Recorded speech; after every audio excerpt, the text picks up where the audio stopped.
Oh. Hello.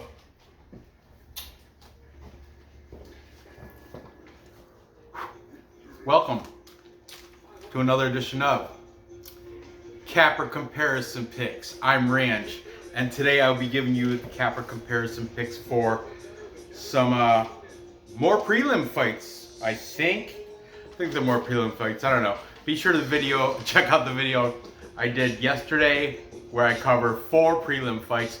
And yeah, now that I say that, I do believe all 3 of these are also prelim fights, unless the order changed, but I don't believe it has. So without further ado, I'm gonna get right into this because had a long day. My wife had a Korean barbecue picnic today. Surprise, surprise to me. I got home from work, had a whole yard full of people and Korean barbecue. Fantastic. But anyway, let's get into this. We're going to start this show off with a lightweight fight between Drakkar Klose and Rafa Garcia. I do believe it's Rafa, maybe Rafa. It's spelled with an R, but you know the Spanish. I think it might be Rafa Garcia.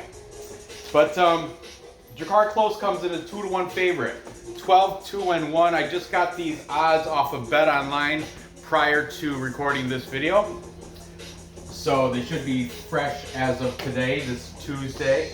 Drakkar Klose comes in with a record of 12-2-1. He is 34 years old. Keep that in your head, 34. This is lightweight, so that's right about the weight where age really starts to take a little bit of factor. Still, I mean, it doesn't start. It's like 155. It's still kind of like a factor. After like welterweight and up, it comes less of a factor. But 155 is right there in the middle. You got everything below 155. Age is, you know, especially the lower you go at flyweight 125. Boy, age does, because after 30 you start slowing. You know, I guess 30 you're still kind of in your prime, but once you get around closer to 35, you start slowing down a little bit. It's just the rules of life, right? Rafa Garcia still under 30 years old. He's 27. So I don't know. Keep that in mind. But Drakkar Klose does have the 2-inch height and 2-inch reach advantage over gifted Rafa Garcia. Let's talk about the favorite. Drakkar Klose trains out of MMA Lab with his wife Courtney Casey and their kid. Courtney's Instagram is a lot more active than Drakkar's, but Drakkar does have some posts in there, you know, at Fight Ready. He was getting Courtney Casey ready for her last fight, and now I'm assuming he's in camp there getting ready for this one. He's coming off a nice win over Brandon Jenkins. Punches 33 seconds of round 2. Good win for Drakkar Klose, because he was out. He had that big layoff because he sucked weight, and then that Jeremy Little Heathen Stevens pushed him at the face-offs or something, and it causes whiplash and something. He had physical problems from that push, so he had to recover from that. Prior to that, Brendan Jenkins, though, he did take a loss to Beneil Dariush, but Beneil Dariush is a good fighter, so can't take much off that. Overhand left round 2 we got him with. Prior to that, he beat Christos Giagos, that's the Spartan out of Greece, unanimous decision. He beat Bobby Green, unanimous decision. Bobby Green, man, he's subject to a lot of robbery losses. I don't think that one was, but I'm just saying Bobby Green has taken some L's that he shouldn't have got. And before that, he beat Groovy Lando Venata, who I don't think is in the UFC any longer. Lando Venata, I've never really been impressed with Groovy. But he's taking on gifted Rafa Garcia now. Rafa Garcia coming off a win over Jesse Ronson. Jesse Ronson. Rear naked choke round 2. Before that, he beat Natan Levy, the Israeli fighter, by unanimous decision. Before that, he lost to Chris Grutzmacher. by unanimous decision. And he lost to Nasrat Haqparast, unanimous decision. Nasrat Haqparast, probably one of the better German fighters. Last week I was on my live stream where I was talking with Manny about, because Mandy Bohm, I'm like, I don't know, the German fighters, you got, Nicholas Stolze, and what was the other one who just won?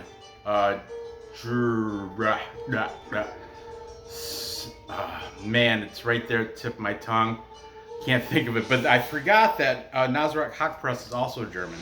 But anyway, back to Rafa Garcia. Prior to the Nasrat Haqparast, he beat Humberto Bandone. Nothing great there. He is coming in on short notice for this fight, Rafa Garcia is. He's coming in for Carlos Diego Ferreira. He's been training out of Elevation with Coach Trevor Whitman, Kamara Usman, Drew Dober. Spotted on his Instagram training with Rafa. Drew Dober, we'll talk about him a little bit later. So let's see what the cappers have to say in this close lightweight fight. Close, a lot closer than 2-1, I think. Not a lot closer. It's kind of, I guess that it's somewhat warranted. I think there's a little bit of recency bias on that -200. But let's see what these cappers have to say. Whole new flock of cappers. Their links will be in the description. I urge all you guys to check them all out. They wouldn't make my show unless I thought they knew what they're talking about. So, taking Drakkar Klose, we've got Dev the Dude and Sell the Red. SM show. Dev saying by TKO. Sell, he didn't really specify how, but he is on the side of Drakkar Klose. Then we've got the Stat Diggers, that's DFS Brady and Uncle Wheezy. DFS, or Brady, is saying by decision. Wheezy really didn't say, but both on the side of Drakkar Klose. We've got another duet, Die Hard MMA Podcast, which is Clint McLean. This week, his special guest was Manpreet, Lock of the Night. So both of those guys on the same side in this one, both taking Drakkar Klose. We got the MMA Guru. That's the one with the knit beanie that wears his beanie all year round. Doesn't matter if it's 90 degrees out, middle of summer, he's still got that damn beanie on. MMA Guru with the beanie. Taking Drakkar Klose by decision. Let's throw that in there. And finally, we've got what's going on?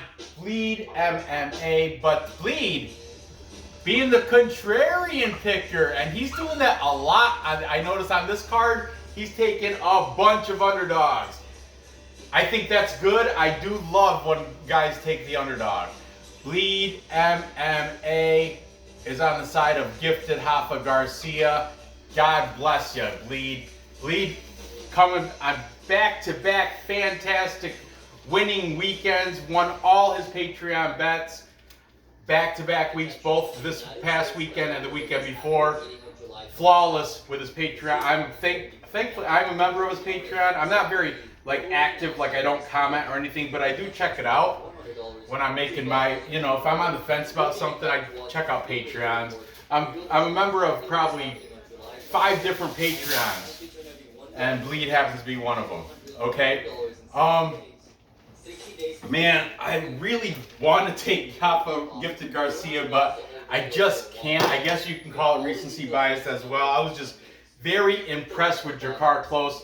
He cost me money. I was picking Brandon Jenkins at the plus money. I was getting him plus money. I was picking Brandon Jenkins because I was like, Drakkar Klose got hurt by a push by Jeremy Stevens. But I was thinking about, he had a bad weight cut, sucked out, no energy at the face-offs, and that was right after a legitimate weigh-in, so he didn't even have a time to replenish his vitamins or anything. So I understand how he could get that whiplash, and it's still kind of weird, shady. But Rafa Garcia, I remember one time Was it Rafa Garcia? No, never mind. That was a different fighter. I don't know. It's just Rafa Garcia's not. I mean, he lost to Chris Grutzmacher. He's his most recent. He lost to Nasrat. I mean, he beat Natan Levy, who looks like a phenomenal fighter, but he's really not. And Jesse Ronson's never really impressed me either. But Benil Dariush, Bobby Green win, that's good. Christos Giaga, I don't know, I'm just going recency. I think Drakkar Klose is the better fighter all around. At 155, I don't think his age is going to be that much of a factor. If he gets into the later rounds, I will say Rafa Garcia probably got a little bit better cardio. But I'm going to take the well-rounded, good wrestler too, Drakkar Klose, a very good wrestler too. He's well-rounded all over. I'm going to take Drakkar Klose here to get it done. And how do I think it's going to go to decision. I think, I don't know if Drakkar Klose has got it in him to finish Garcia, and I think Garcia is pretty durable himself, being that his last 5, his 2 losses both went to decision, so, you know, got to give Gifted his props. And I'm still kind of somewhat on the fence here. We'll see how they look in weigh-ins. Maybe Rafa Garcia will give him a push, and I'm just playing. But you know, we'll see how they look at weigh-ins. But right now, my pre-weigh-in pick will be Drakkar Klose by decision. Moving on. Next, we have the heavyweights, the big boys. Don't Tell, Lord Kong, Maze, taking on Hamdy, Abdelwahab. Hamdy Abdelwahab. Newcomer. You making his UFC debut. Only professional fights he's had have been through Jorge Masvidal's thing. He's got the Icon. He's coming out of Icon, and before that he was in Jorge Masvidal's bare knuckle promotion called Game Bread. So I don't know, Jorge Masvidal sees something in him. And he is the first Egyptian MMA fighter that has broke into the UFC, and he was a representative of the Egyptian Greco-Roman Olympic team. So I mean, I checked it out. I checked how'd he do. He was in the 2016 games, and when it was all said and done, he was ranked 10th. So there's 9 people in the world better than him in 2016. Just saying. And if you guys don't know, Greco-Roman is not like freestyle. It's not like I was listening to Bert. I love Bert MMA, fantastic. But he was like, I could see him going shooting for a double leg. No, they don't. Greco-Roman is all upper bodies, throws, trips, hip tosses. They don't shoot legs in Greco-Roman. That's folk style like you're doing in high school, Bert. And like collegiate and freestyle, that's where you shoot the legs. But Greco-Roman is purely upper body. You can do trips and hip tosses and throws and stuff, but it's all upper body throws. It's no like double leg. That's just, you know, you got a little mixed up there. That's all I just wanted. And plus, Bert was saying he was Iranian. He is definitely not Iranian. That's a misconception.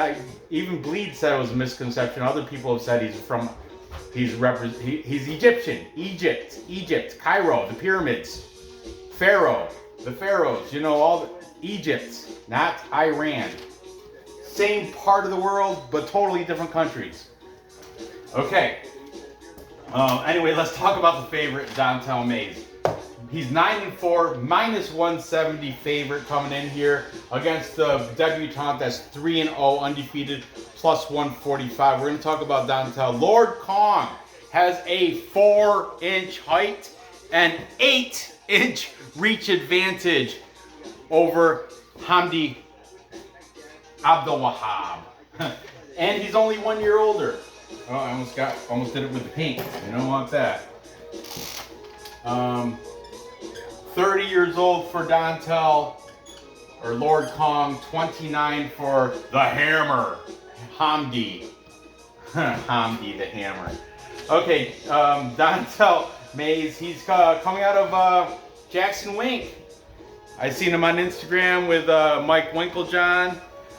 Jackson Wink, they're good at training cardio. They like to have down in New Mexico, they have these hills around their facility, and they make their fighters run these hills. Great for cardio. Great for your gas tank, increasing your cardio running those hills. Dontel Mays, BJJ purple belt. It goes purple, brown, then black. So he knows what he's doing when it comes to the ground. He's coming off a fantastic hump to the face, elbows by crucifix win over Josh Parisian. Comedy, hilarious. I remember him winning, but I don't. Then Mbaye and BC Dave had to tell me, he's like, did you see how he won? I'm like, yeah, he crucifix elbows. He's like, no, watch it again. And we watched it on a live stream, and I was like, he's humping Josh Parisian's face. What is he doing? For real, Lord Kong. Come on, buddy. That's kind of weird, but it was very entertaining. Good win on Lord Kong there against Josh Parisian. Before that, he had a unanimous decision victory over Rocky Martinez. Prior to that, he took 2 losses in a row. 1-2 Rodrigo Nascimento and rear naked choke round 2. And Cyril Gane though, top tier. You can't take any. That was his UFC debut too. What a come in your first fight. You have to go against Cyril Gane, one of the best heavyweights there is in the division. And Cyril Gane got him with a heel hook, round 3. Heel hook. Prior to that, he was in the Contender Series where he beat Ricardo Prazel by ground and pound, round 1. Dontel Mays, fantastic. Now Hamdy the Hammer, Abdelwahab. He's coming off a TKO in, I told you, Icon, which is Jorge Masvidal's promotion. This recent Icon event happened in Virginia, where Hamdy beat Matt Strickland by TKO. Matt Strickland, not Sean Strickland, Matt Strickland. And this is the second fight. And I told you, prior to Icon, he's got 3 fights as a pro MMA fighter. Prior to that, he has 2 bare knuckle fights in Game Bread Promotions, which is Jorge Masvidal's bare knuckle thing. And he fought Matt Strickland in Game Bread also. He got him 15-second round 1 TKO. So that most recently, he beat Matt Strickland. 5 fights ago, he beat Matt Strickland. That's kind of weird. Both by TKO. Why you gotta, enough with the Matt Strickland fights. Enough with that. Prior to that, he was on, he did fight in this promotion called Freedom Fight. And it was Rampage Jackson versus Tito Ortiz. Like a throwback thing. They had like Team Jackson, Team Ortiz, Freedom Fight, where he beat this guy, Tyler Lee, 24 seconds in round 1 with a TKO. So the hammer, Hamdy, he really can hammer. He can throw those power punches. What's up? No, are you tired from the Korean barbecue picnic? The bounce house? Nora loving the bounce house. She was in there until the guy picked it up, right? He had to kick you out of there. Yeah, pretty well. You saw him come up and then you got out. But anyway, before that Freedom Fight thing, he had another Icon win, Dustin Clements leg injury win. I don't know, this guy Hamdy, he's just inexperienced. The Egyptian Olympic wrestler, he is training out of Killer Bee Combat Sports. You know who else trains out of that? Carl Roberson trains out of there. I don't know if they're training together, because on his Instagram just shows him and I forgot the coach over at Killer Bee Combat Sports, but it does show Hamdy striking pads and training with the striking coach over at Killer Bee. So that's got to count for something, right? But let's see what the cappers have to say in this heavyweight fight between Lord Kong and the Hammer, Hamdy. Abdelwahab. Abdelwahab. So, taking Don't Tell, Lord Kong Mays, we've got the MMA guru, Then we've got Die Hard MMA Podcast, Clint and Lock of the Night, both on the side of Dontel Mays. What's going on? Bleed MMA, also on the side of Dontel Mays. We've got both the Stat Diggers, DFS and Uncle Wheezy, Brady and Wheezy, both on the side of Dontel, Don't Tell.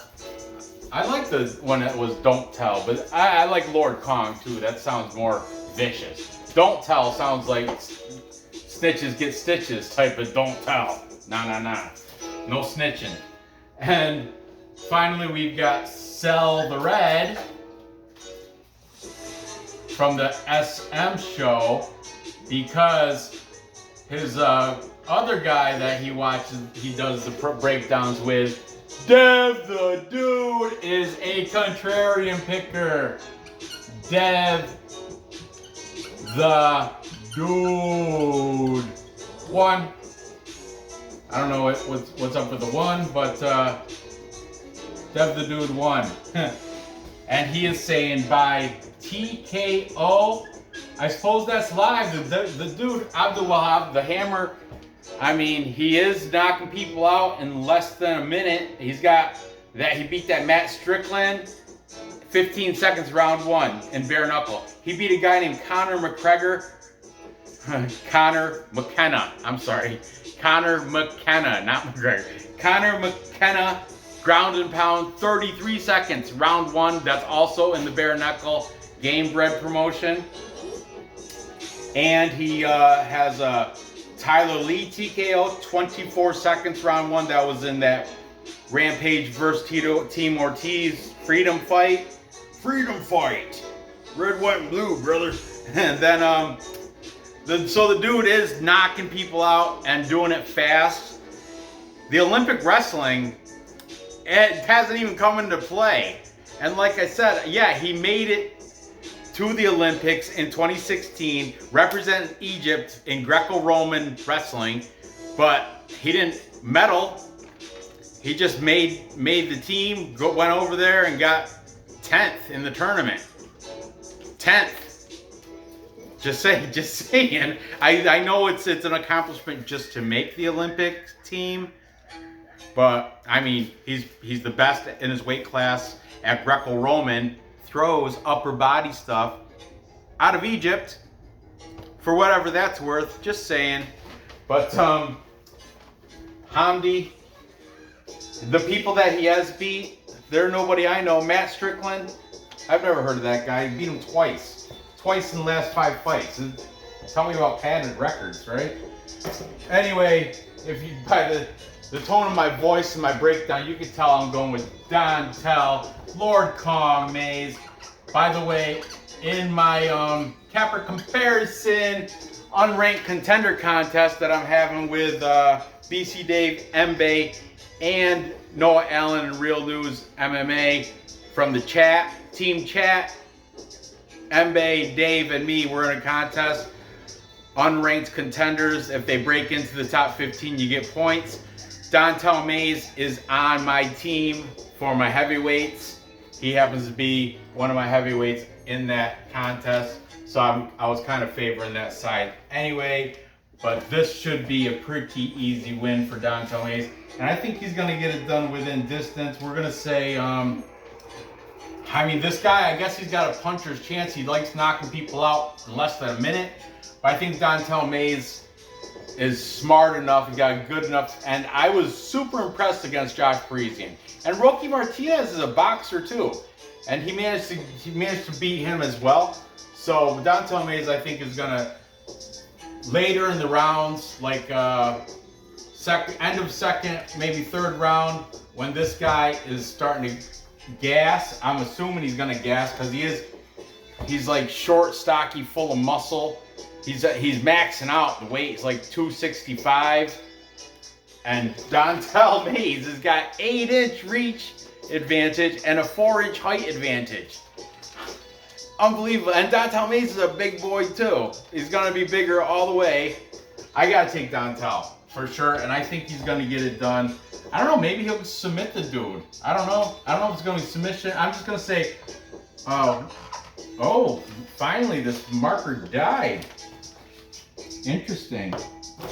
I'm going to have to say Dontel Mays within distance, inside the distance. That's what the WD stands for, within distance.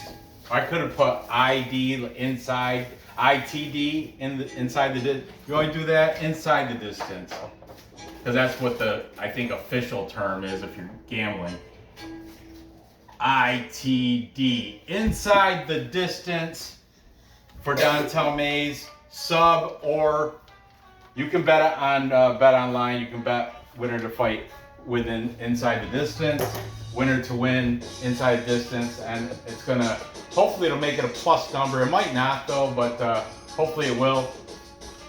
Dontel Mays, I think maybe a club and sub or ground and pound. He's gonna finish this dude though, round 3 or round 2 or 3. Finally, moving on, we got another lightweight banger between Drew Dober and Rafael Alves. Interesting fight here. Both these guys, double-digit losses on their professional record. Drew Dober, 24-11, comes in almost 2-1 favorite, minus 191. Rafael Alves, 20-10, plus 166 for Alves.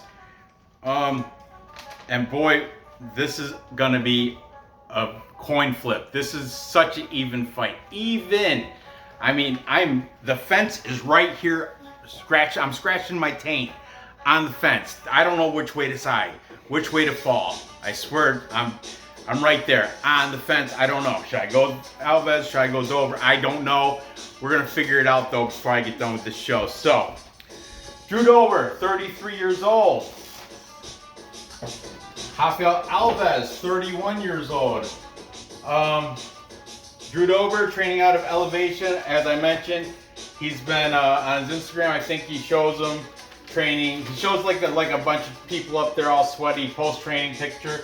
Rafa Garcia happens to be one of them. Just like on Garcia's Instagram, you'll see Drew Dober. You can point him out by his rugged, straight jawline and his iconic model-esque chin.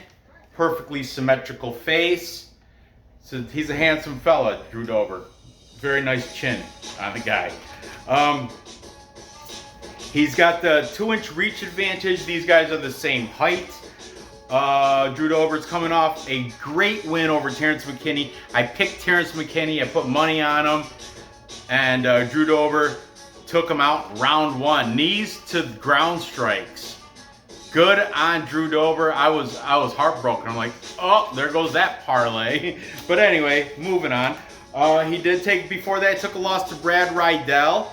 Unanimous decision. He lost to Islam Makhachev, but who hasn't, right? Arm triangle round 3 too, Drew Dober. So, you know, there's 2 losses there.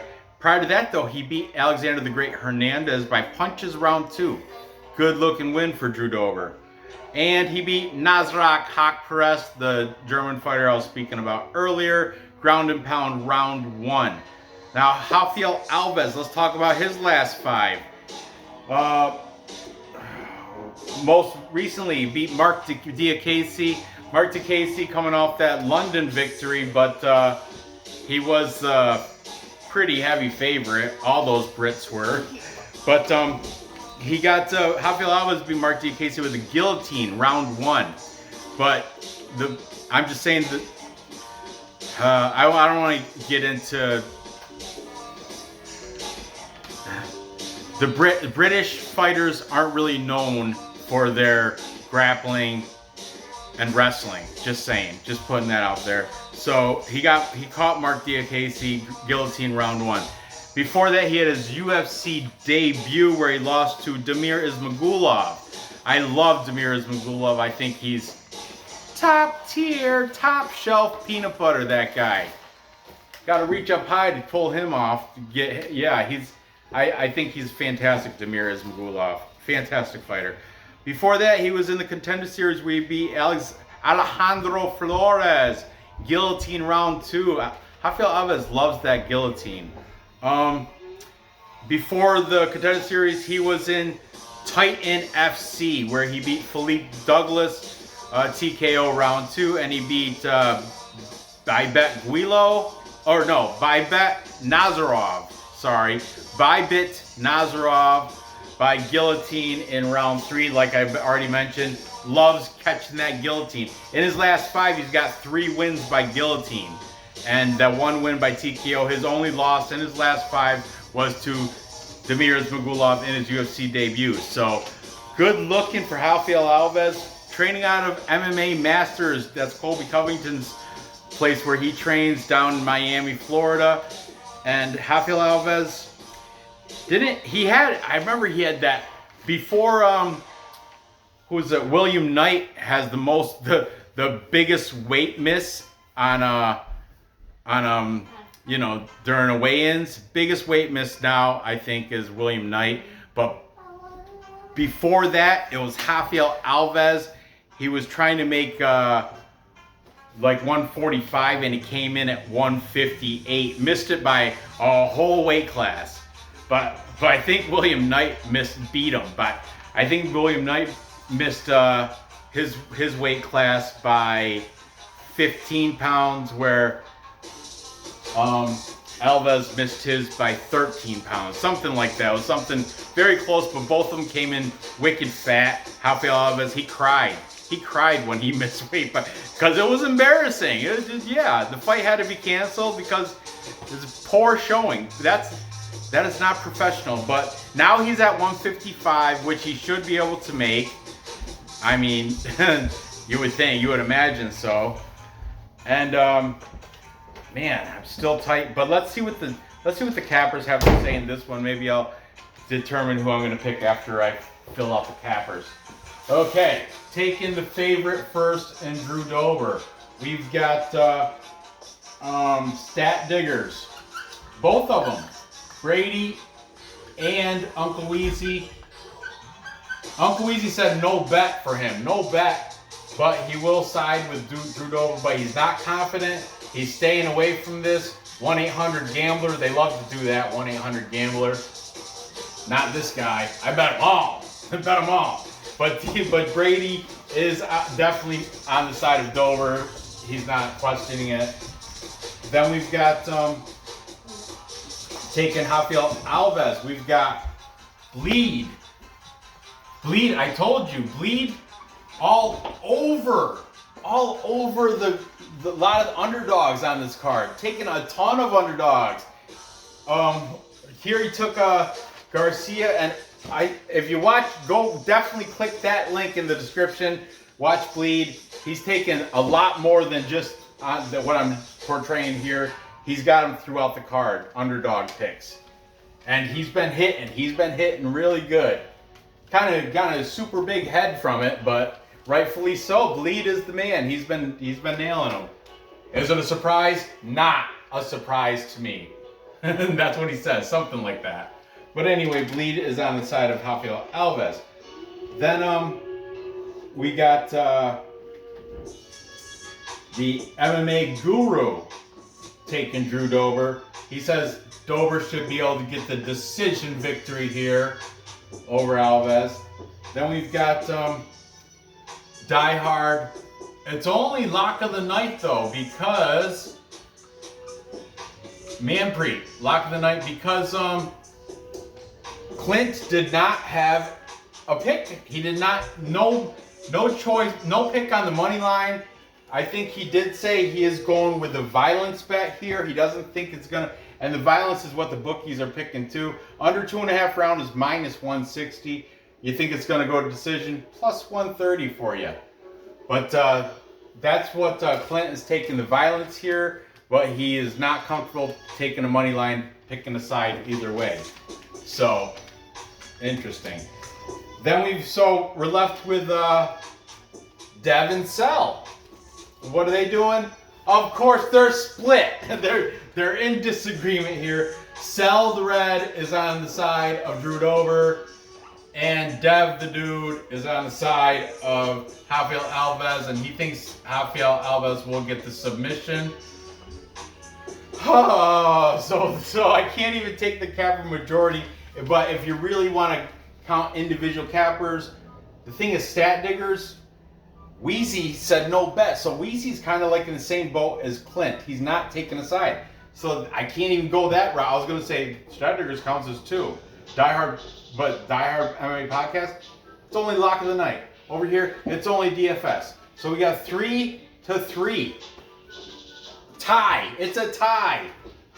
So didn't even help me. Who am I going to pick? We got Alves that loves to pull out that guillotine out of his back pocket. And we got Drew Dober with the totally symmetric chin. And the losses Drew Dober took, unanimous decision of Brad Riddell, that's not a bad loss. And Islam Makhachev, come on, Islam Makhachev would tear up Alves too. Oh man, what a tough fight. Alves, his only loss is his UFC debut against Damir Ismagulov. Oh man. So I can take the experience. Drew Dober does have more experience at the UFC level for sure, because Alves only has the 2 fights in the UFC, where Drew Dober goes back at least 5 and much prior to that too. So I can go with the experience, or I can go with the value plus money. And Rafael Alves on the fence, told you, scratching my taint on the top of the fence. But I don't know. I guess, you know what? Just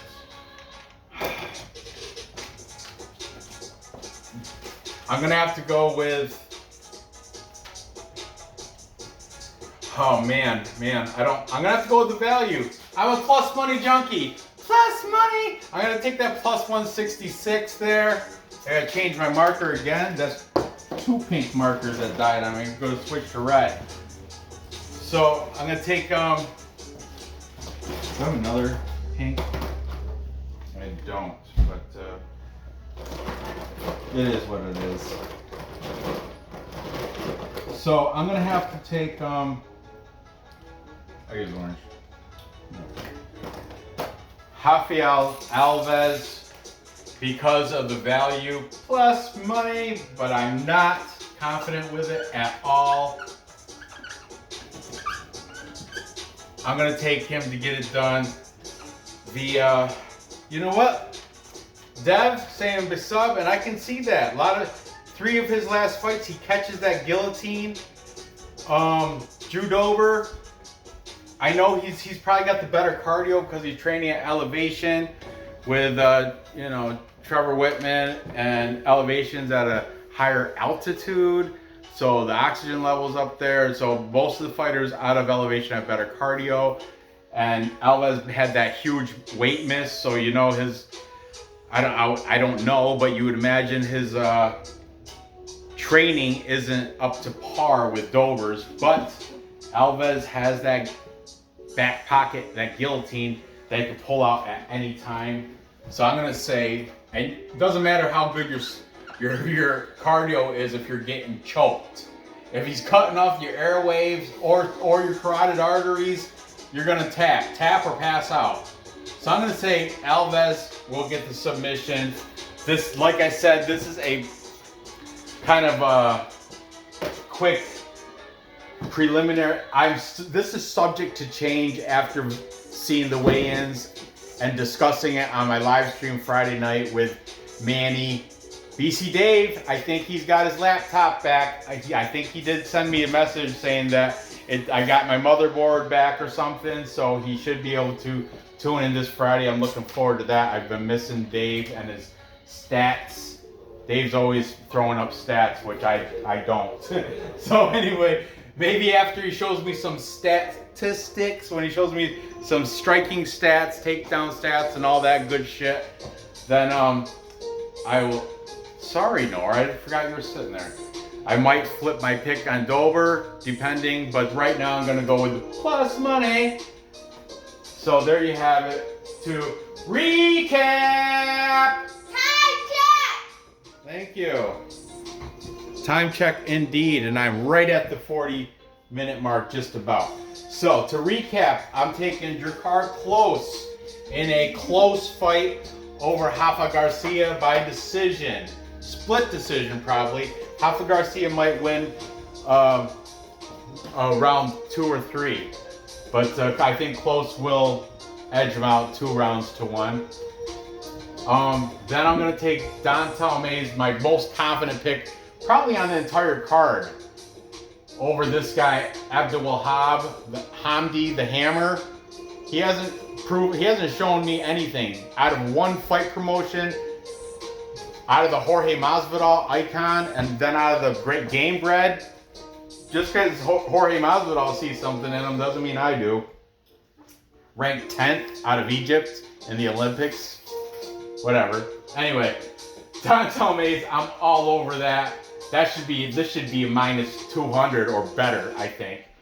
But anyway, and then finally, one of the toughest picks for me on the entire card, Drew Dober versus Rafael Alves. I'm going to take Rafael Alves because of the plus money. What? That's how he spells his name. I know it's spelled wrong. I think he's just making a placer to remember it. Deb the Dude won. So, yeah, there you have that. Gather the info. Place those bets and cash those tickets. That's right. Thanks for watching. Go ahead, try to load the comments. Try to steer me one way or the other here, because I'm still on the fence. I'm plus money junkie. That's why I'm going with the plus 166. It'll sweeten up this parlay. I'm gonna make this 3-leg parlay as soon as I'm done recording. I'm gonna take Klose, Mays, and Alves in a 3-leg parlay. Abdelwahab is plus money, but he's not gonna win. I think Drakkar Klose is gonna win. This one, I'm unsure, but I'm taking the plus money. That'll sweeten up my 3-leg parlay anyway. So anyway, thanks for watching. Please fill the comments, and tune in Friday night for the live stream, where I'm gonna definitely make a definite pick for that Dober Alves fight, and I'm gonna lock it in on my Tapology anyway, because I really don't know how that's gonna go. So if you have any insight, let me know. I appreciate it. For all my loyal subscribers and newcomers as well, feel free to join in on the comments. Subscribe. If you haven't done that, definitely do that. I make videos just about every day. Sometimes I have to skip a few days here and there once in a while, but just about every day I put the work in. Right, Nor? Put it in. So thanks for watching. Good luck on your bets, and I'll see you next time.